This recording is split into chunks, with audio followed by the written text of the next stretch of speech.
नमस्कार, मैं हूं आशीष और आप देख रहे हैं आशीष कॉमर्स क्लासेस। मेरे प्रिय साथियों, हम लोग अपने वीडियोस में बात कर रहे थे विक्रय संवर्धन और विज्ञापन की। हम लोग इस वीडियो में समझेंगे कि विक्रय तथा विपणन में क्या अंतर होता है, यानी difference between selling and marketing. इसके पहले के वीडियो में हम लोगों ने समझा था, जाना था बारीक से कि विक्रय किसे कहते हैं। विक्रय में तमाम तरह के कॉन्सेप्ट आते हैं, उन सारे के सारे कॉन्सेप्ट को हमने समझ लिया था।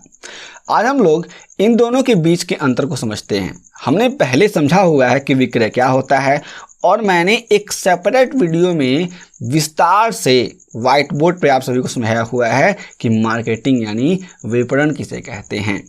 तो यहाँ पे हम लोग आज की वीडियो में दोनों के बीच के अंतर को समझ लेते हैं। विक्रय एवं विपणन दोनों अलग अलग अवधारणा है, यानी दोनों अलग अलग कॉन्सेप्ट है।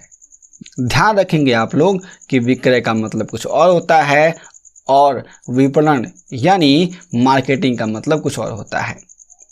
लेकिन बहुत सारे लोग इसे एक ही समझते हैं। बहुत सारे लोग हैं जिन्हें लगता है कि दोनों एक ही है। वास्तविक रूप में देखा जाए तो इन दोनों में गहन भिन्नता है।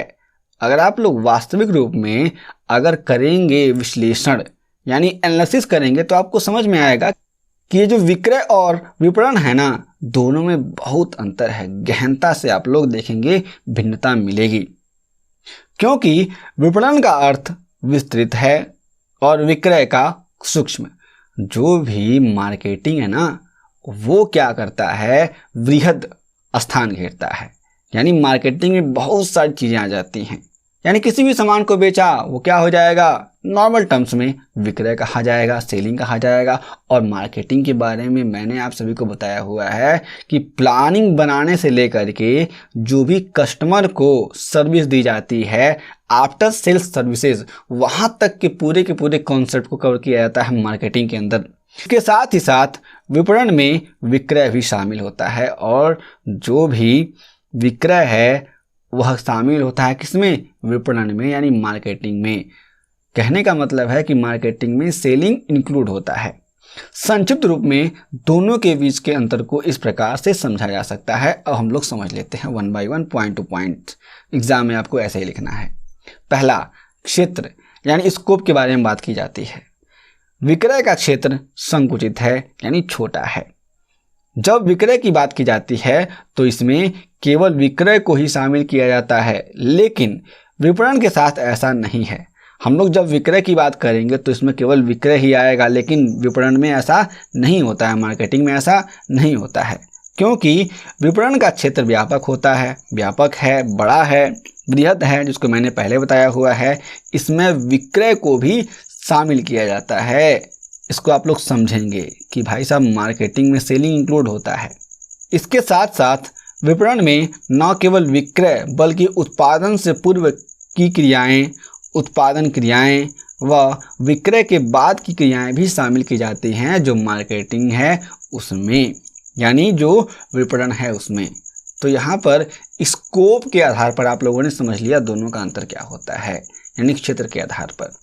दूसरा देखेंगे विशेषता यानी कैरेक्टरिस्टिक्स के बेस पर हम लोग समझेंगे भिन्नता को। विक्रय की दशा में विशेष रूप से बिक्री पर अधिक ध्यान दिया जाता है तथा संस्था के द्वारा बिक्री पर अधिक बल देकर बिक्री बढ़ाने का प्रयास किया जाता है। जब कभी भी सेलिंग की बात की जाती है यानी विक्रय की बात की जाती है तो उसमें केवल और केवल किसी भी प्रोडक्ट को जो कंपनी ने क्या किया हुआ है, प्रोड्यूस किया हुआ है, उसको बेचने की बात की जाती है, उसकी सेलिंग की बात की जाती है। और इसमें क्या किया जाता है, जब सेलिंग पर अधिक बल दिया जाता है तो क्या होता है, संस्था की बिक्री बढ़ाने का प्रयास किया जाता है। लेकिन विपणन में ऐसा नहीं है।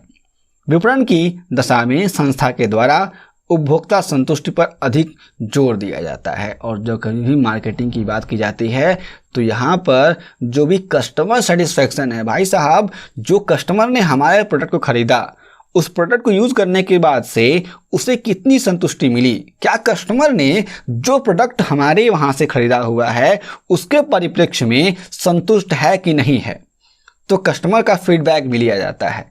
और कस्टमर को आफ्टर सेल्स सर्विसेज भी दी जाती हैं। जैसे आप लोगों ने मान लीजिए कोई मोबाइल लिया हुआ है, उस मोबाइल में कुछ दिक्कत आती है तो जब कभी भी आप लोग फ़ोन खरीदते हैं तो वहाँ पे लिखा होता है कि जो फ़ोन आपने लिया हुआ है उस फ़ोन की वारंटी 1 साल की है और जो भी उसके साथ एसेसरीज हैं उनकी वारंटी कितनी है, 6 महीने की है। तो ये क्या होता है, ये आफ्टर सेल सर्विसेज हैं, वहाँ पर आपका फीडबैक भी लिया जाता है। तो इसमें तमाम तरह की बातें इंक्लूड हैं, ये मार्केटिंग की बात की जाती है।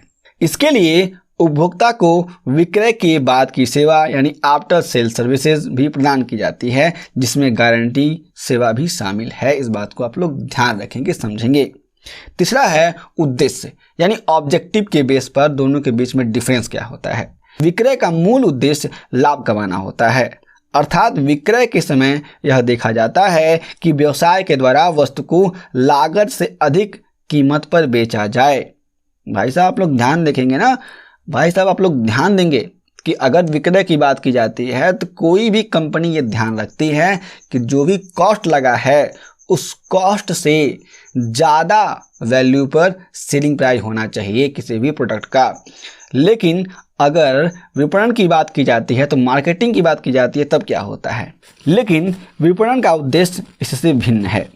विपणन क्रिया इस उद्देश्य से किया जाता है कि इससे ग्राहक को संतुष्टि मिले, जिससे व्यवसाय को लाभ हो, अर्थात मूल रूप से ग्राहक की संतुष्टि बनाए रखना ही व्यवसाय का मूल उद्देश्य होता है। अगर मार्केटिंग की बात की जाती है, कस्टमर सेटिस्फैक्शन एक बेस होता है, बेसिक ऑब्जेक्टिव होता है किसी भी कंपनी का मार्केटिंग के प्रोस्पेक्टिव से।